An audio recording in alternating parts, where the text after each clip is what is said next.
জানো তো বন্ধুরা, কাল একটা বন্ধুর বাড়িতে গিয়ে এইরকম মুচমুচে একটা ডালের বড়া খেয়ে আমি তো ভীষণ খুশি। আর এসেই মুসুর ডাল ভিজিয়ে দিয়েছি, তার সাথে আদা আর কাঁচা লঙ্কা দিয়ে মিহি করে পেস্ট করে নেবেন। এইদিকে কিছুটা ছোলার ডাল ভিজিয়ে রেখেছিলাম, ছোলার ডালটা কিন্তু গোটা লাগবে।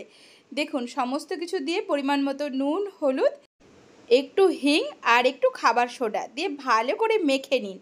এরপর কড়া বসিয়ে দিন।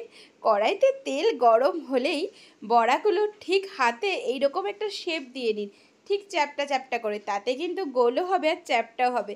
দেখুন বন্ধুরা, ঠিক এইরকম। আর ভাজার সময় অবশ্যই লো টু মিডিয়াম আঁচে ভেজে নেবেন। একদম কিন্তু বড়া পুড়বেও না, আর তার সাথে সেই রকমই কিন্তু মুচমুচে হবে বন্ধুরা। জাস্ট একবার বানাও, তোমরাও এই মুসুর ডালের বড়ার প্রেমে পড়ে যাবে। আর কি, ঝটপট বানিয়ে নাও আর বিকেলে চা কিংবা কফির সাথে পরিবেশন করে দাও। টাটা।